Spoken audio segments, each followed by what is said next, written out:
Yep, I got you. Oh, man. Well, that means one thing. Welcome back to another episode of Whiskey And real estate. Hey. Hey.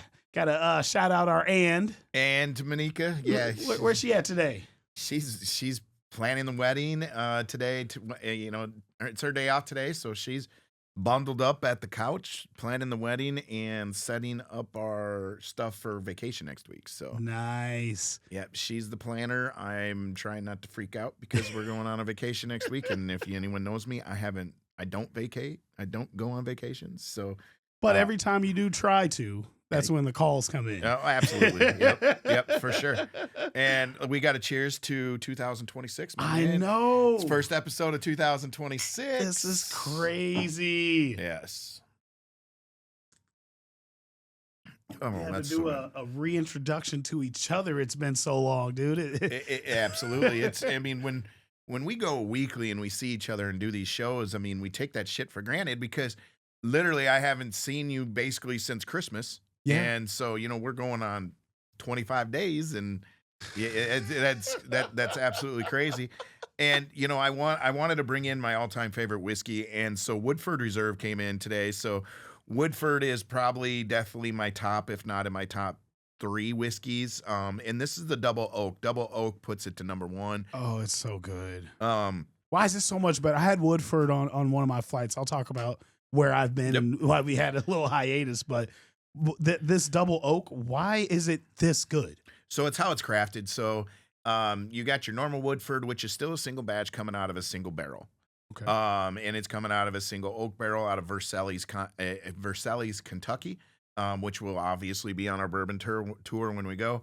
Woodford Reserve then came out with a double oak. So that this has been sitting in a double oak crate, barrel, however you want to say. Mm-hmm. And it's just been aging itself in there. So you're getting the oak flavor of this, and the oak is what smooths it out. And So you can't good. burn it. Like, we have full glass, nothing mixed in with these. And we can sit here and literally just have a full glass and it not be burned. You put Pepsi, Coke, or anything, you mix it with it, you can't burn it. Like, it's almost impossible. It'd be like candy if you added soda because Yeah. this is good. Yeah. Tall Balls and I used to just sit around, we used to just sit around and drink Woodford all the damn time with Pepsi. Man. Yeah, I had some Woodford on my flight here from Vegas and put me right out. No, I bet. Yeah. Flights tend to do that though. Like I just go right to sleep. So you got vacay, you got wedding. Yeah, it's gonna be 2026. It's gonna be crazy. This is a good time to get out of here. It is freezing. Yes. John was just telling me how he's walking 1 mile a day, and I'm like, it's way too cold for that shit. Like I cannot. Well, and you gotta love Iowa. Iowa's 50 degrees yesterday, and it's gonna be negative 12 this weekend. Oh my So we're God. talking 40-mile-an-hour winds that are supposed to come in place tonight and tomorrow, and then Saturday's supposed to be cold as hell. And I don't know. It is what it is, and it's crazy that I always want to say real estate's related to weather, and it hasn't been the last. It has the last 2 weeks. It's been so sporadic but weather-wise, but it's been so busy on the real estate-wise because real estate's directly related to interest rates. Interest rates are there's no longer sixes in front of stuff right now. So we'll get into that when we get into the market of it. But I think that's a good transition. Yeah. Talk to us about today's market. So you said the weather's not affecting it? no, not at all. It doesn't even matter right now because people have been waiting so long for a 5 to get in front of these real estate numbers instead of a 6% or a 6.25. We're seeing rates at 5.5 now, 5 and 5.65. You got 15-year rates that are 4.93. So there's a 4 that's popping out in front of them. Oh man, So- get on that now. Yeah, so it's coming from the 7% and the 6.5s that we've been sitting on for the last couple of years. All those people now are just getting spurred out of their couch and says, let's go check out to see what's go. Yeah. Investors are going crazy right now. The investment community, they just got done with obviously New Year's, and so they just found out either they spent enough money in 2025 and they're not getting taxed, or they didn't spend enough, so they're now they got to go spend some money, go buy some properties, or they have to figure a way to offset last year and this year. So, I mean, this is a very busy time of year for me. February, March, and April gets really busy for all realtors that are actually working, because that's when tax return season is. The property management gets absolutely insane. Prices are going to be higher than normal on houses during that time of year because there's so much more buyers. So sellers are raising prices. It's this next 60 days is going to be the wild, wild west. Everything that the president was promising when it comes to the economy, we've seen come forward. I mean, it's coming full through. They said yesterday, they announced that there's been 30 groundbreakings of, they had the $11 trillion that were guaranteed to come to the United States is what they said. And like, no one knows, it's nothing until they broke ground. Well, 30 of those companies already broke ground.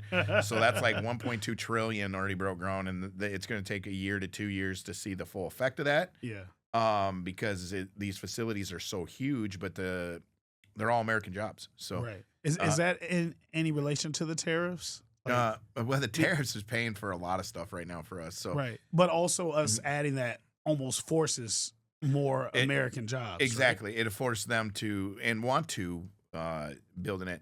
They just came out with the energy independence report last week, and we are energy dominant again.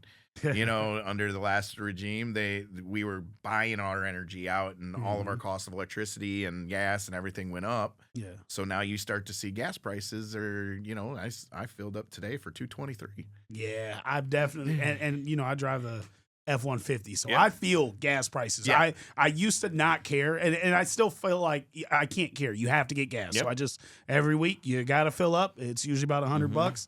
This last time I filled up and it was only like 60. I was like, hold on, let me press the thing again. I was like, what's going on here? Like I've got to the point I don't look at the number because it's been so expensive, and now that it's much lower than it has been, I hope this doesn't go anywhere. I feel like everything that's coming to fruition now is all proof of trusting the process. Yep. Right now, at that very moment, it's going to look bad. It's going to sound rough, going to be awful. Yep. But when you're patient, trust the process, and see it through, it ends up working out. And no one likes to have to like the guy. I mean, because in our world, we're independent. So I'm not going to say independent, but we are self-contractors. So we are driving our own lifestyle right now, but our lifestyle is based off the prices around us. Yep. And so we don't care who's there at presidency. We just care what the effect is. Exactly. And so, that rock in the lake, the ripple effect we're starting to see. He threw the tariffs out and everyone's like, he's like, just hold on. Right. Just chill out. Yeah. Just let it happen. We're changing everything. And change sometimes requires pressure, but pressure's what makes diamonds. Well, and he was real about it too. And he's like, this is going to suck the first couple months. And he was like, man, everyone's going to question what's going on. And he goes, but just let it play. Let it play. And the thing is a good GDP, so like a gross profit amount for the United States. So like the average GDP like under Biden was like 0.6, if there was a positive.